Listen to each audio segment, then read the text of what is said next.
Selamat malam pemirsa, rentetan pembantaian manusia yang dilakukan oleh Jerman Nazi dan sekutunya terhadap bangsa Yahudi pada tahun 1933 sampai 1960-an ini menjadi catatan kelam dengan istilah Holocaust yang lebih dikenal.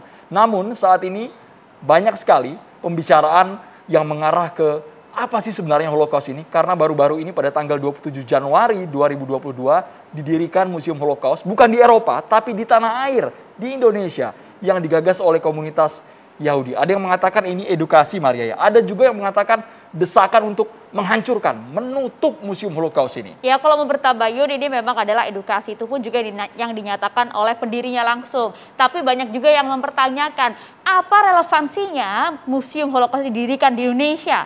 Apapun juga tujuannya, kita nanti akan bahas hal ini karena ini masih menjadi pro dan juga kontra di tengah masyarakat. Ini kemarin berdiri dan juga diresmikan tadi seperti yang Anda katakan pada tanggal 27 Januari 2022 dan dihadiri langsung, tidak hanya dihadiri oleh Duta Besar Jerman di Indonesia, Wakil Gubernur, Bupati dan juga Wakil Bupati di wilayah setempat juga menghadiri peresmian tersebut, Andro. Kita akan melihat terlebih dahulu, ini merupakan cuplikan, kita akan seksama memperhatikan bentuk Museum Holocaust dan isinya itu tentang apa? Apakah murni tentang sejarah pembantaian Nazi terhadap Yahudi atau seperti apa? Kita simak berikut ini.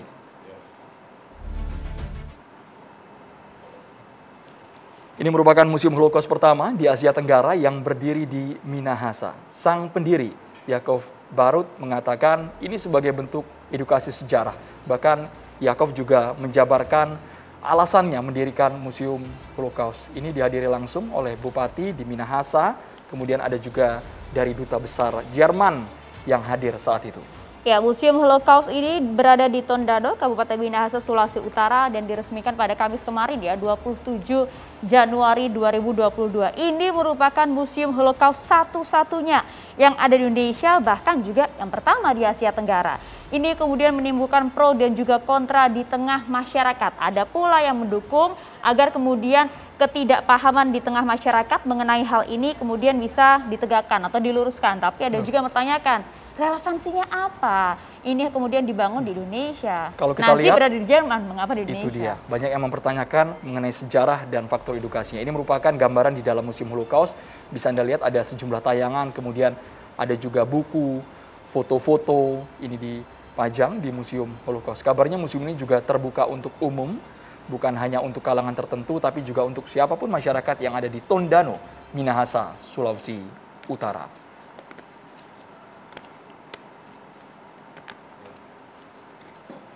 Ya pemirsa, kita coba akan dengarkan terlebih dahulu sih ya sebenarnya apa tujuan dari berdirinya Museum Holocaust ini. Kita akan langsung dengarkan ini sang pendiri yaitu Yakov Barut berikut ini. Ini adalah inisiasi saya sendiri karena pertama ingin mengenal keluarga dari nenek saya yang di Pantai Ikan Nasi. Kemudian yang kedua, saya ingin mempunyai sebuah tempat di mana kita bisa mengedukasi masyarakat Indonesia tentang bahaya laten dari rasisme dan kebencian, hatred and racism. Kita tahu kalau rasisme dan hatred ini kita biarkan, maka sejarah membuktikan pernah terjadi sebuah tragedi kemanusiaan. Tapi yang pasti intinya tetap ini hanya untuk mengenang tragedi kemanusiaan. Tidak ada agenda politik apapun. Karena ini hanya untuk urusan kebudayaan saja. Tidak ada keinginan lain. Yakov mengatakan bahwa museum ini sebagai pengingat agar kejadian sejarah kelam tidak lagi terulang. Tidak ada yang namanya rasisme, antisemitisme juga jangan sampai terulang di tanah air. Ya, tapi beberapa tokoh kemudian mengemukakan pendapat mereka mengenai berdirinya museum ini. Kita akan lihat ini sejumlah tokoh, ada yang pro, ada juga yang kontra mengenai berdirinya Museum Holocaust di Minahasa, Sulawesi Utara. Pada intinya kami sangat menjunjung tinggi perdamaian, kami sangat menjunjung tinggi toleransi, kami sangat menjunjung tinggi harmoni dan pluralisme atau kemajemukan. Apalagi Sulawesi Utara terkenal sebagai laboratorium kerukunan. Tidak ada upaya, tidak ada keinginan maksud pemerintah untuk mendiskreditkan kelompok tertentu agama tertentu, apalagi saudara-saudara kita di Palestina. Semua kita dorong justru kesalahan-kesalahan masa lampau, kekeliruan-kekeliruan masa lampau, terutama tentang hak asasi manusia, itu harus kita lawan. Ya, itu tadi pernyataan dari Wakil Gubernur Sulawesi Utara, Stephen Kando, yang menyatakan bahwa memang di wilayah kita, di Laboratorium Kerukunan, tidak ada maksud satupun untuk mendiskreditkan wilayah, agama, atau hal apapun di Indonesia. Menjunjung tinggi toleransi tadi di Sulawesi Utara. Namun ada berbagai pihak yang memiliki argumen berbeda. Ada yang menyatakan tidak ada relevansi, kemudian meminta museum ini segera ditutup dan mempertanyakan perizinannya. Coba kita simak, ini merupakan rangkuman pendapat dari berbagai pihak. Kita akan lihat, ini merupakan tanggapan dari Majelis Ulama Indonesia yang sebut Museum Holocaust yang berdiri di Minahasa pada tanggal 27 Januari lalu melanggar konstitusi karena mempertanyakan izinnya apa dasarnya pembangunan bangunan tersebut. Ya, kalau itu kan tadi MUI Pusat, tapi berbeda suara ini MUI Sulawesi Utara justru tak mempermasalahkan berdirinya Museum Holocaust di Minahasa. Karena mereka menganggap ini penting juga untuk edukasi masyarakat agar tidak ada lagi permusuhan antar agama, antar ras, antar suku. Tapi kemudian kalau kita lihat PKS kencang sekali suaranya meminta Museum Holocaust di Minahasa ditutup segera, padahal ini baru saja diresmikan. Perbedaannya cukup mencolok antara Majelis Ulama Indonesia di Sulawesi Utara dan juga dari politisi Partai Keadilan Sejahtera. Semoga perbedaan pendapat ini bisa diklarifikasi, memiliki fakta dan juga pegangan data. Alasannya apa sebenarnya ya? Selain PKS, coba kita akan dengarkan ini dari Kementerian Luar Negeri soal Museum Holocaust. Indonesia tetap fokus dukung Palestina. Karena kemarin ada pihak yang mengaitkan Museum Holocaust ini dengan Palestina. Mengapa kita memberikan ruang kepada museum ini untuk mengingatkan kembali sejarah kelam. Sedangkan posisinya Indonesia saat ini adalah pro kemerdekaan Palestina. Ya, jangan sampai kemudian adanya berdirinya museum ini kemudian mengarah kepada isu bahwa Indonesia ini sudah membuka kembali hubungan antara Indonesia dan juga Israel. Kemarin sempat bertanya juga, Maria, apakah benar di Museum Holocaust ini juga ada sejarah di luar pembantaian Nazi oleh Yahudi? Apakah memang ada juga pembantaian terhadap bangsa Palestina atau yang lainnya? Itu nanti yang patut kita pertanyakan ya. Ya, kita akan coba langsung saja lah bahas bersama dengan sejumlah narasumber kami. Sudah hadir bersama kami di studio TV One ada Mbak Monique Reikers, aktivis pro Israel. Selamat malam Mbak Monique. Dan juga ada Pak Ahmad Nurholis, aktivis kebinekaan dan juga perdamaian. Selamat malam. Assalamualaikum Pak Nurholis. Assalamualaikum. Waalaikumsalam. Assalamualaikum, selamat malam Bapak Mahfud Siddiq, Wasekjen Partai Gelora. Sehat Bapak? Kemudian pembina Rekat Indonesia, Babe Haikal Hasan. Boleh sekalian kita cek audio Babe Haikal Hasan. Assalamualaikum. Waalaikumsalam warahmatullahi wabarakatuh. Baik, kami juga menghadirkan pendiri Museum Holocaust Indonesia, Bapak Yakov Barut, melalui sambungan Zoom langsung dari Tondano, Minahasa, Sulawesi Utara. Selamat malam Bapak Yakov Barut. Kami ingin tahu ini alasan Bapak mendirikan Museum Holocaust di tanah air. Ya, baik. Seperti yang sudah saya utarakan sebelumnya, keluarga saya, oma saya itu, kerabatnya itu banyak yang meninggal di Holocaust, banyak yang meninggal di kamp Auschwitz dan juga di Sobibor. Sehingga kami dari keluarga ingin melakukan sesuatu untuk mengenang peristiwa ini, gitu kan. Itu alasan pertama ya. Alasan kedua, mengingat background saya sebagai dosen hukum internasional dan hukum humaniter internasional, saya ingin memiliki pusat studi di mana mahasiswa masyarakat Indonesia bisa mengambil data-data atau pelajaran tentang Holocaust. Kenapa saya ingin mengedukasi?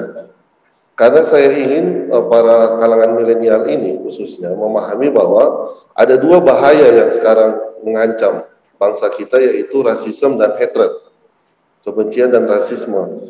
Dan saya mau mereka belajar kalau dua hal ini tidak kita perangi sejak awal, ini bisa mengakibatkan Holocaust, entah kepada kaum siapa, ya kan? Dan di museum ini yang ingin kita perangi itu bukan hanya antisemitisme atau anti Yahudi, tapi juga Islamofobia, anti Kristen, anti Buddha, anti Hindu dan lain-lain. Jadi lebih ke urusan humanitarian atau humanisme. Dan saya yakin kalau bicara urusan humanisme, ini jauh melebihi segala hal-hal yang bersifat institusi. misalnya agama atau suku dan lain-lain. Jadi ini beyond everything yang ada di dalam tragedi ini. Makanya saya tampilkan juga para orang-orang, misalnya orang Muslim yang menyelamatkan orang Yahudi, orang Kristen, dan juga orang Indonesia yang menyelamatkan seorang bayi Yahudi di Belanda.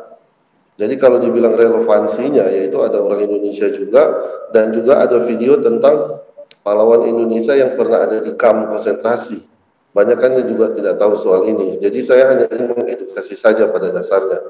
Lepas dari masalah-masalah konflik lain yang tidak ingin saya terseret atau terlibat lebih jauh. Terima kasih. Ya Pak Yaakov, tapi mungkin bisa dijelaskan sebenarnya apa sih isi dari museum ini? Apa yang bisa kita dapat pada saat mengunjungi Museum Holocaust di Minahasa ini?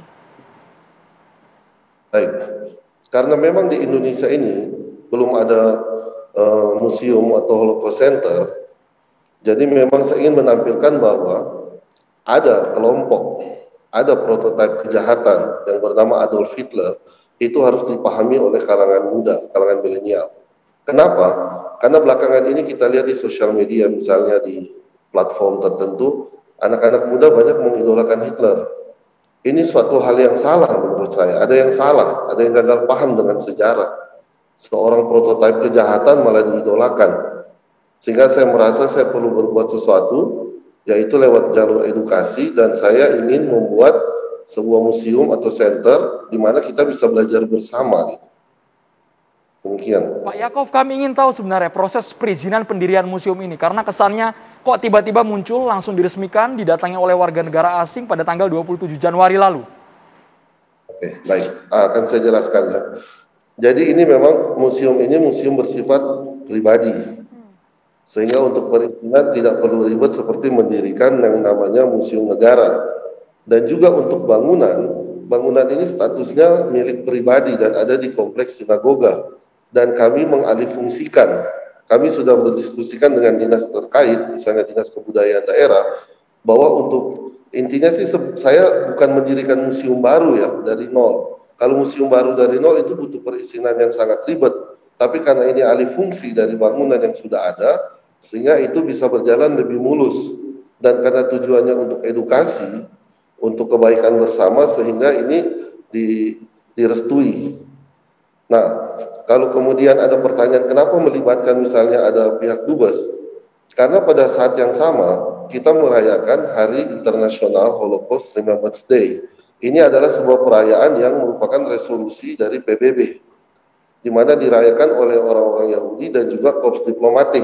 Sehingga sebelum merayakan memperingati acara tersebut, saya menyurati beberapa kedutaan besar, dari kedutaan besar negara Eropa, Timur Tengah, Asia. Saya surati termasuk FKUB daerah. Saya surati juga MUI Sulut. Bahkan saya beraudensi, membawa sendiri undangannya ke MUI Sulut. Saya pergi ke Keuskupan Manado dan seterusnya. Saya mengundang semua untuk ke Bupati juga saya datangi secara pribadi karena saya ingin pada saat yang ini kita mempunyai momen spesial, kita mendirikan sebuah tolerance center yang saya namakan Holocaust Museum gitu. Ya. Jadi targetnya bukan cuma untuk kepentingan orang Yahudi saja. Kebetulan saya berasal dari latar belakang Yahudi, tapi saya mau kita semua bisa belajar dari peristiwa itu. Ya. Sehingga Dubes Jerman menyanggupi untuk datang dan saya mensyukuri karena memang ini sebenarnya program dari PBB. Tapi menggunakan dana pribadi kami, tidak ada menggunakan misalnya bantuan dari siapapun dari pihak luar. Ya. Pak Yaakov, tadi apa arti dari direstui tadi Anda sampaikan oleh dinas dan juga pemerintah terkait? Adakah misalnya izin tertulis mengenai museum ini? Untuk memiliki museum yang dalam arti seperti museum daerah atau negara, itu memang memerlukan IMB dari awal sebagai museum. Nah, sementara kami kan mengalihfungsikan bangunan. Bangunan ini sudah ada sebelumnya, hanya dipermak saja, diperbesar. Itu. Jadi memang tidak ada masalah dengan itu. Kami koordinasi dengan dinas terkait, karena kan untuk menggunakan kepala daerah tidak sembarangan. Tetap harus ada koordinasi dengan bawahan-bawahan dalam hal ini dinas terkait. Pak Yaakov, Anda tadi kan mengatakan edukasi. Tapi ada juga pihak yang bertanya, mengapa tidak mengangkat sejarah fakta di tanah air ketika Westerling menduduki Minahasa? Kenapa harus kejadian di Eropa, bukan kejadian di Indonesia? Ya, itu minat saya mungkin kalau ada pihak lain yang ingin mengangkat hal tersebut, saya persilakan, ya kan? Ini kan kembali ke masing-masing apa yang ingin kita sampaikan gitu. Selama itu masih dalam koridor batasan-batasan yang kita sepakati bersama gitu. Ya, apa respon Anda dengan banyaknya begitu ya, kemudian narasi-narasi penolakan bahkan penutupan dari museum Anda dari beberapa tokoh di Indonesia? Ya. Terus terang pertama saya kaget tentunya karena tidak sangka ini menimbulkan pro kontra yang sangat besar. Tapi saya menghormati penolakan, apalagi kalau itu datang dari lembaga besar seperti MUI, partai-partai yang ada.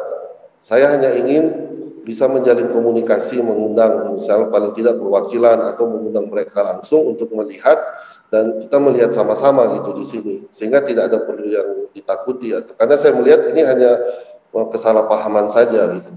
Babe Haikal Hasan ingin bertanya langsung kepada Yaakov Barut ini, pendiri Museum Holocaust di Indonesia. Selamat malam Pak Yakob. Malam, Be. Pertama saya harus datang ke tempat Bapak untuk melihat faktanya. Siap. Mudah-mudahan setelah COVID ini reda, saya harus datang ke tempat Bapak sehingga saya bisa bertanya langsung kepada Bapak alasan utama. Bahwa apa yang Bapak lakukan sangat mencederai. Sangat mencederai. Kalau Bapak mengatakan tadi untuk sejarah, sekarang Pak, saya juga punya sejarah Pak.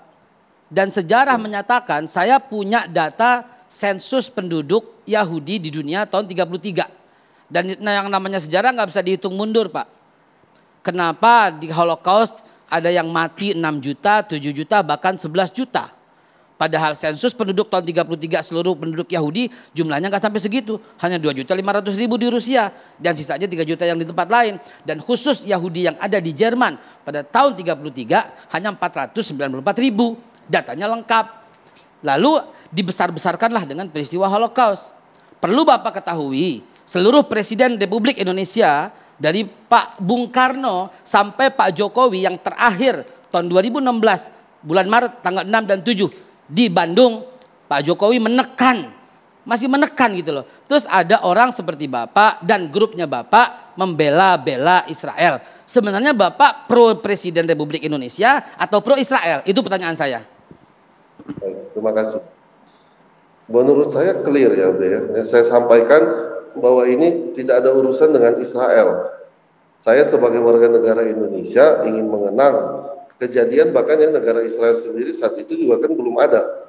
Sehingga tidak ada relevansi menurut saya. Saya ingin melakukan sebuah sejarah yang saya tidak ingin sejarah ini dilupakan dalam arti ini kejadian tragedi kemanusiaan. Sehingga kalau ada pihak-pihak yang berusaha membawa ke arah konflik Israel Palestina ya saya menyayangkannya gitu loh. Karena kan kalau kita lihat aja misalnya di Palestina sendiri kalau tidak salah ada Museum Holocaust juga kan, Be? Didirikan tahun 2009. Iya. Saya pernah masuk ke dalamnya. Ya, saya pernah masuk dan saya juga banyak foto di dalamnya. Cuman itu berdiri di sana, wajar sekali mereka mengingati, mereka memperingati wajar sekali. Tapi di Indonesia Pak, kita punya konstitusi Pak. Bapak tidak akan pernah bisa bedakan dan tidak pernah bisa lepaskan antara yang namanya Yahudi dengan Israel. Lagi pula Pak, saya juga membaca 6 jilid buku Winston Churchill yang judulnya The Second World War. Nggak ada satupun dokumen yang mendukung Holocaust.